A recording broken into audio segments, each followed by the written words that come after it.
आता एका गध्यानं मला विचारलं सापाल किती पाय असतात, तर सापाल किती पाय असतात मी एक्झॅक्ट एका सेकंदात उत्तर दिलं, ती हा माईल जाऊन विचार.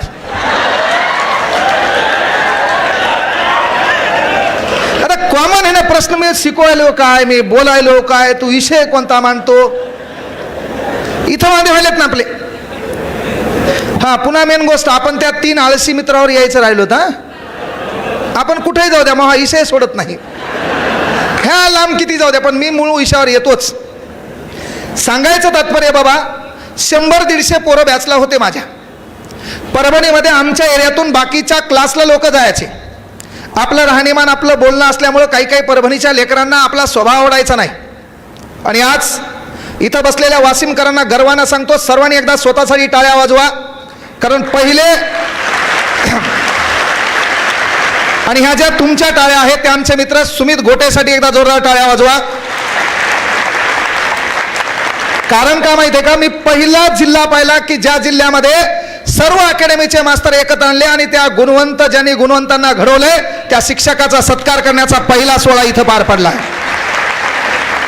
मी अख्ख्या महाराष्ट्राच्या कानाकोपऱ्यात पोहोचलो, अख्खे लोक माझे स्टेटस ठेवलेत, पण परभणीच्या एकाही दलिंदरानं महा सत्कार केला ना आतापर्यंत. काय प्रॉब्लेम आहे काय माहित. तेच लोकांना म्हणतात ते असंच बोलते पहिल्यापासून. आता काही काय म्हणतात ना असं बोलतं, तू बोलून दाखव, तू बोलून दाखव, नाही तू जीभ झडली तर मला मग ते बोलणं बी कलाच आहे भाऊ. आणि मी जे बोललो ते सर मेन गोष्ट आहे, त्या अनुभवातून बोललो. हे मायबाप, त्याच्यानंतर ते कष्ट, ती गरिबी, ह्या प्रत्येक गोष्टी मी अनुभवलेल्या आहेत. ज्या जुना पेडगाव रोडला आपला क्लास होता त्याच क्लासवर मी एका ड्रेसवर 1 वर्ष फिरलेलो आहे. 2-3 दिवसांत तो ड्रेस धुवायचा आणि तोच घालायचा. दिवस बदलले, असा भारतातला कुठल्याच ब्रँडचा कपडा नाही ते सरच्या अंगावर आहे सध्या. काही पण आपण स्वतःला ओळखावं लागलं. आणि मग झालं काय बाबा की मधात कोरोना आला. 100-1 पोराची बॅच होती. आपली गाडी, आपल्या गाडीतलं पेट्रोल आणि थोडंफार राहणीमान आपलं. बायकोला मी बी द्यायचे नाही, बायको मला बी द्यायची नाही. आपण किराया बिराया 2-3 मास्तराचा पगार, असं आपलं बढिया लाईफ चालू होतं. ह्या कॅन्टीनवर 4-4 तास मोकार गप्पा करायच्या, कोणालाही फोनवर बोलायचं आणि कोणाचाही फोन उचलायचा. मी काय बाबा थोडा आहे, मला विमान आहे का नाही असं. त्याला आता कळालं, आबा हे बी आपल्यासारखंच आहे म्हणले. हे बी काय म्हणले, आपल्यासारखंच आहे. मी तियासारखा नाही पण दलिंदरा. व्यवस्था बदलायची असेल तर पहिल्यांदा आपली अवस्था बदलावं लागते. आपल्याला परिवर्तन करायचं, ते परिवर्तन करताना पहिल्यांदा आपल्याला आपल्या गरिबीची लाज वाटली पाहिजे, आपल्या गरिबीचा आपल्याला राग आला पाहिजे. आणि त्या रागासाठी कुठल्या मोटिवेशनची गरज नाही, कुठल्या विचाराची गरज नाही, कुठल्या स्टेटसची गरज नाही, कुठल्या भाषणाची गरज नाही. गावामध्ये आपण जीवन जगत असताना एखादा सरपंच आहे, त्या सरपंचाच्या बायकोनं घातलेली नेसलेली साडी आहे आणि तेच आपण घरी गेल्यावर आपल्या माईनं नेसलेली साडी आहे. ती साडी जर 2 जागी शिवलेली असेल तर त्या व्यवस्थेचा विचार तुझ्या डोक्यात आला पाहिजे. त्या घरातल्या पोरीनं घातलेला पंजाबी ड्रेस असेल आणि माझ्या घरात माझी जी बहीण आहे त्या बहिणीनं घातलेला पंजाबी ड्रेस असेल, त्या ड्रेसमधला फरक तुझ्या लक्षात आला पाहिजे. त्या श्रीमंताच्या घरातल्या लेकराची शिक्षणाची व्यवस्था आणि तुझ्या मोठ्या भावाच्या शिक्षणाची व्यवस्था आडवी आली तेव्हा तो बाप लोकाच्या कामाला जातो, याबद्दल तुझ्या मनात तुला राग आला पाहिजे. आणि तरुण या नात्यानं तो काम आहे की तरुण म्हणजे ज्याच्यावर ऋण आहे, ऋण म्हणजे कर्ज. कर्ज कोणाचं? शोषितांचं, पीडितांचं, वंचितांचं, गरजवंताचं. तुझ्या मायबापाच्या डोळ्यात निश्चित पडलेलं स्वप्न पूर्ण करण्याचं जी ताकद तुझ्या मनामध्ये आहे त्याला म्हणायचं आपण तरुण आहेत. आणि म्हणून जेव्हा या लोकांची व्यवस्था पाहिली की याच्याकडे सर्वच आहे, गाडी आहे, घोडा आहे, बंगला आहे, खाण्याची व्यवस्था आहे, कपडे लत्ते, घर बीर सर्व आहे, तेव्हा आपण आपल्या घराकडे पाहिलं. माया माईच्या साडीचा प्रश्न आहे, माया बापाच्या कपड्याचा प्रश्न आहे, माया घरातल्या घराचा प्रश्न आहे. कुठतरी आबडधोबड घर बांधलंय, त्या घराच्या सिमेंटवर पाहिलं असेल तुम्ही की भिंतीवर सिमेंट मारण्यासाठी, पुट्टी मारण्यासाठी बापाकडे पैसा नाही. मोठ्या बहिणीच्या लग्नाचा प्रश्न निर्माण झालाय. तेव्हा तरुण म्हणून एकच काम करायचं, एकांतात त्या आरशात पाहायचा, आरशातून आतून आवाज आला पाहिजे, ये सब कुछ बदलने की ताकत तेरे अंदर है, सिर्फ तू बाहर निकलना सीख. ही सर्व ताकद तू यामध्ये. आणि म्हणून तुला त्या गोष्टीचा राग आला पाहिजे. तिथं कुठल्या भाषणाने परावर्तित व्हायची गरज नाही, कोणाचा डायलॉग ऐकण्याची गरज नाही. आतून एकदा आपण पेटलो तर आपण विकासासारखं पेटायचं नाहीये. सरांनी विश्वास नागरे पाटलाचा पहिले सुरुवात सांगितली होती. मंजिलें उन्हीं को मिलती है जिनके सपनों में जान होती है, पंख होने से कुछ नहीं होता, हौसलों से उड्डाण होती है. पण आमच्या पोरायचे वांदेच, आमचं पोरग एकमेकाच्या सोबत राहते आणि सोबतच पोरग त्याचा कार्यक्रम वाजिते. याचा जवळ जिवलग मित्र एका रूम मध्ये राहत असेल, याचा मित्र याला प्रश्न कोणता विचारते? तुझ्या मित्रांनी कधी प्रश्न विचारला का रे, भारताचे राष्ट्रपती कोण आहेत? नाही. विचारला भारताचा पंतप्रधान कोण आहे? नाही. प्रश्न काय विचारते? परराष्ट्र मंत्री कोण आहे? म्हणजे याच्या मित्राची इच्छा आहे की मी प्रश्न विचारावं आणि याला त्याचं उत्तर येऊ नाही. हे असे दलिंदर मित्र. याचा सर्वात मोठा प्रॉब्लेम. एखादा पहा तयारी करत असताना तयारी करता करता एखादा डायलॉग ऐकला कोणाचा? विश्वास नागरे पाटलाचा, मंजिले उन्हीं को मिलती है. आणि 15-16 दिवस ग्राउंडवर गेलं नाही. 15-16 दिवस ग्राउंडवर गेलं नाही. ग्राउंडवर नाही गेल्यावर 16व्या दिवशी मूड जरासा खराब झाला म्हणून ग्राउंडवर गेलं. ग्राउंडवर गेल्यावर बाकीच्या मित्रांनी विचारलं, भाऊ तू ग्राउंडला काऊन नाही? ते म्हणला काय? बाकीच्या मित्रांनी विचारलं तू ग्राउंडला काऊन नाही? ते म्हणला काळे लॉनला विश्वास नागरे पाटील आलते, त्याचं भाषण ऐकलं भाऊ, आता ठरवलं ओनली IPS. लगेच बाजूचं म्हणलं तू. त्यानं दुसऱ्या दिवशी 30 नाईट पॅन्ट, 30 टी शर्ट, पामा, गोल्डस्टार, इनिस्टार, शेगा बूट घातला. पळ 1600 मीटर. नको म्हणले. म्हणजे आपल्याला रिवर्स कोण केला? जवळच्यानं. आपले पोरं आहेत, गुन्ह्या गोविंदानं अभ्यास करतात, सर्व काही चांगलं चालतंय, क्लासमध्ये गुन्ह्या गोविंदानं छान अभ्यास करते, पेपर सोडवते, सर्व काय असते. मित्र सांगते माईच्यानं म्या स्वतः पाहिलं ती तुझ्याकडे पाहू लागली. कोण म्हणते? म्हणून हे दलिंदर पहिले ओळखा. हे पहिले ओळखा. आणि पोरीओ तुम्ही पण. आपण जीवन जगत असताना एक काम करायचं, आपल्या सौंदर्याची प्रशंसा कोणी व्हॉट्सअपवर करत असेल तर आपल्या सौंदर्याची प्रशंसा पहिल्यांदा आपल्या बापानं केलेली आहे. काय करायचं करा, मात्र आपल्या बापाची मान कधी खाली जाणार नाही हा विश्वास या ठिकाणी द्या. आपण रिस्पॉन्स दिल्यावर पुढचं दलिंदर आपल्याला बी रिस्पॉन्स करण्याचा प्रयत्न करते. म्हणून पहिलं काम आहे आपण पाहायचंच नाही. पहिलं आपलं काम आहे त्याच्या व्हॉट्सअपला रिप्लाय द्यायचाच नाही. ते वरतून काय करते, व्हॉट्सअपवर एक टीम बांधते सेंड, रात्री 11 वाजता ही पाहती, आणि काय करते 2 टीम बांधती सेंड. तिकडून ते 3 टीम बांधते डटांग टटांग टटांग. लगेच ही इकडून हम HMMM. मग काय आपल्या पोराला कळालं अरे हाय रिस्पॉन्स. मग आपलं पोरगा काय करतं, एक दिल हे पा दिल असा गोल 4 आणि त्याच्यावर 3 दिलेत डुडुंग टुटुंग टुटुंग. ते पाठवते. ते पाठवल्यावर डबल म्हणते हम. मग हे काय करते डायरेक्ट दिल पाठवते लाल भडक. मग ते मोबाईल मध्ये असं करते लपाक लपो. आणि ते पाठवल्यावर हिनं हम केलं की अलकाल जमलं. आणि म्हणून दलिंदरा आपले वांदे मेहनत बाब्या.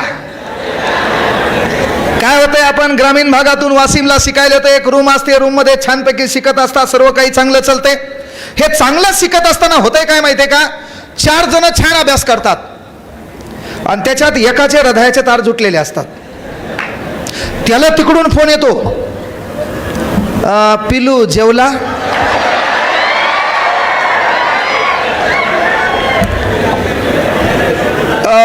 स्पर्धा परीक्षेचा अभ्यास करणारे हातवर करा. मागले शेंगा सोलायला आली काय? आता सर्व स्पर्धा परीक्षेत असतील ना? हा, काही दुसरे आहेत का? बरं जाऊ दे, आपलेच आहेत.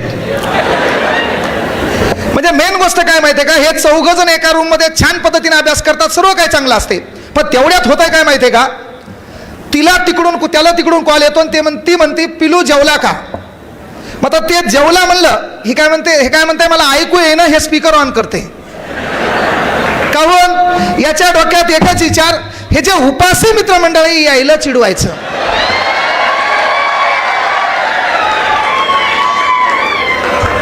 हा हे तुला कळलं सर, आपले क्षेत्र आपल्या भावनेशी बोलतात, म्हणजे हम सुधरने वालों में से नाही. म्हणजे मेन गोष्ट होते काय माहिती आहे का, तेव्हा ती तिकडून म्हणती पिलू जेवला का. मराठीचा अभ्यास करणार आहेत तुम्ही, इथं गायकवाड सर आहेत. तुम्हाला माहिती आहे पिल्लू हा शब्द फक्त डुक्कर आणि कुत्र्याच्या लेकराला वापरतात.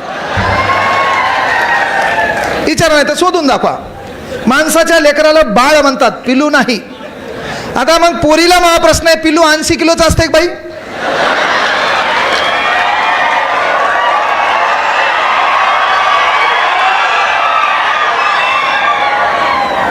पिलू कुठं 80 किलोचं. हा त्याच्यात काही इकडले दलिंदर आहेत, ग्रामीण भागाशी स्पर्श असणारा. मग ही चिमणी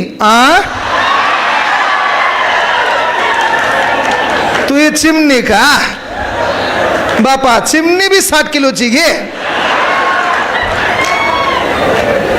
आणि म्हणून एकच विनंती आहे, जरी आपला विनोद असेल तर विनोदामधला एक साधर्म्य लक्षात घ्या. आपल्याला बदलायचंय काय. जेव्हा ती पोरगी त्या पोराला विचारती पिलू जेवला का, हे दलिंदर स्पीकर ऑन करते, बाकीच्या उपासी मित्रमंडळाला ताण देते. त्याच्यात हे जे 3 जण असतात त्याच्या डोक्यात विचार येते, यार आपल्याला बी कोणी विचारणार पाहिजे, आपल्याला बी कोणी विचारणार पाहिजे. आणि म्हणून हे काय करतंय, त्याला तेवढ्या टायमात रात्री एखादा मिस कॉल येते, हे रात्रभर लावू बेजार होते. फोन सकाळी 1 वाजता लागते, लागल्यावर कळतंय फोन कंपनीला लागला. बरं याचं नशीब एवढं खराब, कंपनी लागलेला फोन पण बुवा उचलतो. कम नशिबी दलिंदर. आणि म्हणून जेव्हा तिचा फोन आला, फोन आल्यावर ती म्हणती पिलू जेवला का. हे म्हणते ग्राउंड जास्त झालं, आज मी जेवणार नाही. तेव्हा ती तिकडून कोमल आवाजात म्हणते, तू जेवला नाही तर मी पण जेवणार नाही. काय म्हणते, तू जेवला नाही तर मी पण जेवणार नाही. अबे दलिंदर आहो, तुमच्यासाठी या जगात प्रत्येक जण तिकडे ती बम जेवून असते, तुझ्यासाठी या जगात फक्त 2च व्यक्ती उपाशी राहतात, तुझी माया आणि तुझा बाप. हे तुला लक्षात घ्यायचे. आणि म्हणून येणाऱ्या कालावधीत आपण नोकरी लागू, प्रशासनात जाऊ, जे काय काम करायचं, जो उद्योग करायचा, व्यवसाय करायचा, काय करायचं तर करू, पण आपल्यामुळे आपली माय आणि आपला बाप जीवनात कधीच उपाशी राहणार नाही, एवढी मेहनत तुम्हाला करायची. आणि म्हणून मी उदाहरण सांगू लागलो, पहिल्यांदा एकलव्याचं आणि नंतर आलो होतो आपण 3 आळशी मित्रावर. तो विषय सोडत नाही, तू कोणीकडे जाऊ दे, मी आपले ते तर मेन खंड आहे. आणि मग झालं काय माहिती का, एकलव्य याच्या मनात विचार होता मला बेस्ट धनुर्धारी व्हायचे. आणि म्हणून धनुर्धारी होत असताना झालं काय, कौरव आणि पांडव आहेत, यांचा गुरु आहे द्रोणाचार्य. तुम्हाला प्रश्न विचारला मी, द्रोणाचार्य पुरस्कार नेमकाच कोणाला भेटला. मार पाहिजे की नाही तुम्हाला. आता सरनं नाव ठेवलं स्पर्धा परीक्षा मार्गदर्शन. काय मार्गदर्शन करायचं तुम्हाला. आता हे मी शिकू का. पोरिओ पोलीस भरतीची तयारी करणारे हातवर करा. नाही प्रश्न विचारत नाही, माहिती नाही विचारत.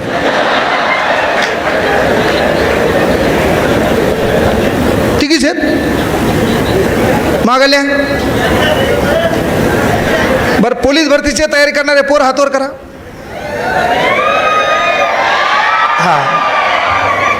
हा पोलीस भरतीच्या पोरायला बी विनंती, आपली हालत बिलत पाहून पोलीस भरती जॉईन करजा.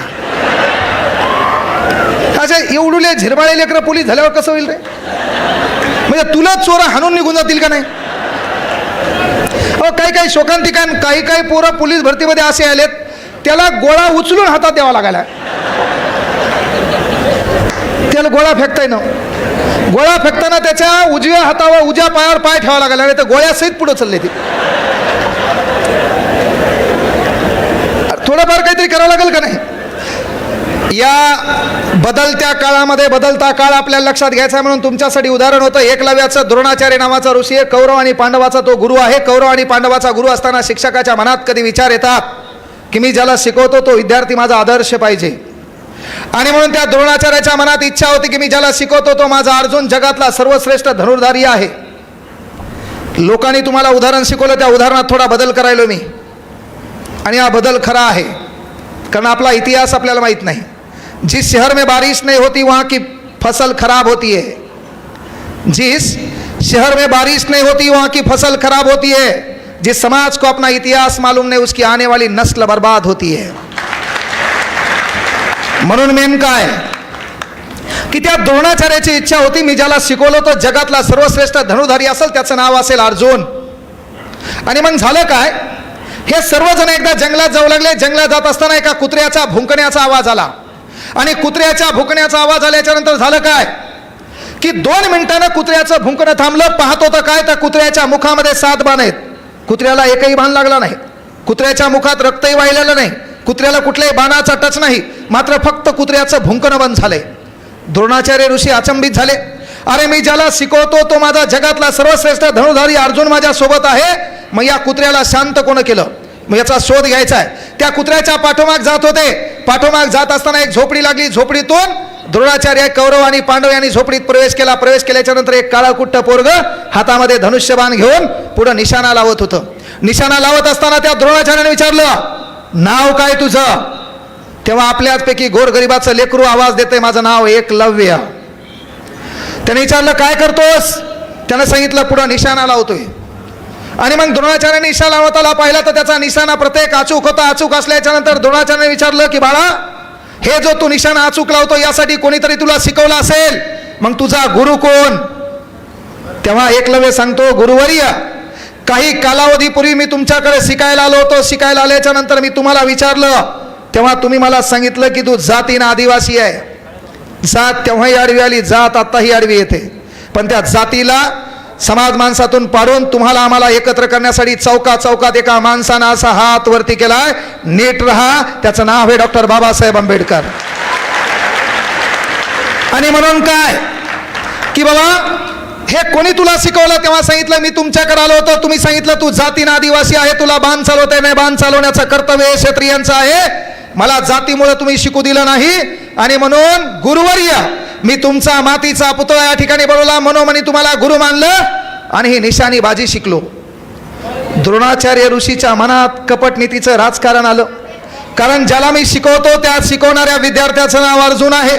ज्या अर्जुनाला मी धनुष्यबाण शिकवतो, माझी इच्छा ज्याला जगातला सर्वश्रेष्ठ धनुधारी बनायचंय, त्या अर्जुनापेक्षा जर हा सर्वश्रेष्ठ बनला तर येणारा इतिहास माझ्यावर काहीतरी वेगळं लिखाण करेल. आणि म्हणून द्रोणाचार्याच्या ऋषीच्या मनात कपट आलं. कपट आल्यावर द्रोणाचार्य ऋषी त्या एकलव्याला म्हणतो, तू जर मला गुरु मानत असेल तर एक काम कर, मला तुझ्या उजव्या हाताचा अंगठा गुरुदक्षिणा म्हणून पाहिजे. आपण गोरगरीब शेतकऱ्याचे कष्ट करायचे लेकर आहेत, बाकी प्रत्येक गोष्टीला माफ आहे. जगात फक्त आपला बापच आहे, किलोभर वांगे मागल्यावर 1.25 किलो देतो, त्या अवलादीत आपला जन्म झालेला आहे. आपल्याला भरघोस द्यायचं फक्त आपणच दिले, मात्र जेव्हा आपली घेण्याची बारी येते तेव्हा एकही दलिंदर आपल्या बाजू नसते. ही पण शोकांतिका आहे. कापूस वाढला, यायच्या बुडा लाग. सोयाबीन वाढली, पुन्हा येईल ताण. मेथीची जुडी वाढली तरी येईल ताण. आणि यायला प्रत्येक गोष्टी पाहिजेच पाहिजे. ही शोकांतिका आपली आहे. म्हणून मी काय म्हणलं, काही करा, परिवर्तन तुमचं तुम्हाला करायचंय, हा लढा तुमचा आहे. काय करायचं करा, मात्र अस्तित्व निर्माण करा. काही तुम्हाला लोक डायलॉग आणतील, पण लक्षात घ्या, पैसा खुदा तो नहीं लेकिन उसके सिवा कुछ भी नहीं. पैसा खुदा तो नहीं लेकिन उसके सिवा कुछ भी नहीं. तुम्हाला तुमचं परिवर्तन करावंच लागेल. त्याचा राग तुम्हाला आला पाहिजे. आणि मग त्या एकलव्यानं कुठलाही विचार केला नाही, कारण दान देण्याचं कर्तृत्व आपल्या मायबापाच्या रक्तामध्ये आहे.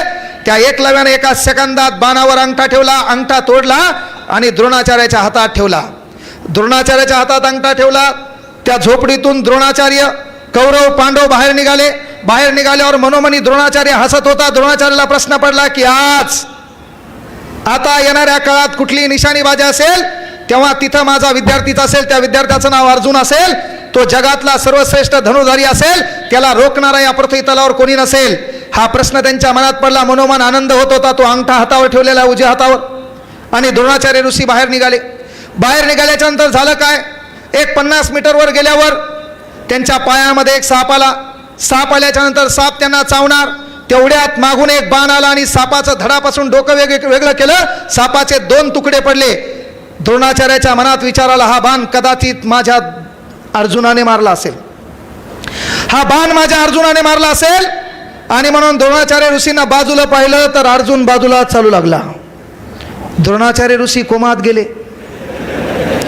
त्याला वाटलं हा बाण ह्या दुर्योधनान मारला असेल, बाजूल पाहिलं दुर्योधन बी बाजूल चलू लागला, आणि म्हणून त्या द्रोणाचार्याने मागं वळून पाहिलं तर मागं आपल्याच गोरगरिबाचं कष्टकऱ्याचा एकलव्य नावाचं पोरग धनुष्यबाण सावरत होतं. द्रोणाचार्य ऋषी कोमात गेले. अरे जो साप माझ्या पायामध्ये मला डसणार होता तो साप धडापासून वेगळा केला. हा बाण अर्जुनाने मारला नाही, दुर्योधनाने मारला नाही, मागं बाण तर एकलव्य सावरत आहे. द्रोणाचार्याच्या तळपायाची आग मस्तकाला गेली आणि द्रोणाचार्य कडाळले. एकलव्या तू मला फसवलं, मी तुला गुरुदक्षिणा म्हणून उजव्या हाताचा अंगठा मागितला होता, मग हे बाण चालवण्याचं सामर्थ्य ती हात कुठून आलं? तेव्हा आपल्या गोरगरिबाचं लेकरं त्या ठिकाणी ओरडून बोलतंय, मला माहित होतं मी एखाद्या क्षेत्रामध्ये पारंगत होईल, एखाद्या विषयामध्ये गुणवंत होईल, तेव्हा माझी परीक्षा घ्यायला कुठला तरी गुरु येईल आणि तो गुरु मला म्हणेल की मला गुरुदक्षिणा पाहिजे. गुरुदक्षिणा मागत असताना ज्या क्षेत्रात मी गुण संपादन केलंय त्यासाठी तो कदाचित मला म्हणू शकेल की तुला मला तुझ्या उजव्या हाताचा अंगठा पाहिजे, म्हणून जन्मता धनुर्विद्या डाव्या हातानं शिकलो. म्हणून तुम्हाला सांगितलं की आपल्यातली जी विल पॉवर आहे, आपल्यातली जी कला आहे, आपल्यातला जो गुण आहे तो जगाल कोणालाच कळू देऊ नका. तुमच्यातली जी विल पॉवर आहे, तुमच्यातला जो कला गुण आहे, तो जर सर्वच तुम्ही जगाला कळवत येणाऱ्या काळात तुमचं भांडवल हे काही काळासाठी राहील. म्हणून तुमचं काम हे पहिल्यांदा स्वतःला ओळखा. All power with in you, तुम्हें तुम्हारे सिवा तुमसे ज्यादा कोई नहीं पहचानता, इसलिए खुद को पहचान सीखो. मला माहित होतं क्लास आपला चालणार का ना चालणार, पण आपल्याला एक मायचान गॅरंटी होती, आपल्यासारखं कोणी शिकू शकणार नाही याची गॅरंटी मला होती. आपल्यासारखं कोणी शिकू शकणार नाही याची मला गॅरंटी होती. कोरोना कालखंड झालाय, 34,000 रुपये किराया नाही, बायकुल पैसे मागायचे नाही, स्वाभिमान जागा झालाय. आणि पुण्याच्या एका क्लासवाल्यानं मला डायलॉग आणला की तुमची टीचिंग स्टाईल चांगली आहे, 5,40,000चं पॅकेज तुम्हाला देतो, पण प्रॉब्लेम असा आहे म्हणले तुमची भाषा थोडी गावंढळ आहे. आता ज्याचे हृदयाचे तार जुटले ते गोड भाषा बोलते इम्प्रेस करण्यासाठी. हॅलो जेवलीस का? आपल्या इकडं तसं नसते, मी डायरेक्ट म्हणायचो गिळलं का तू?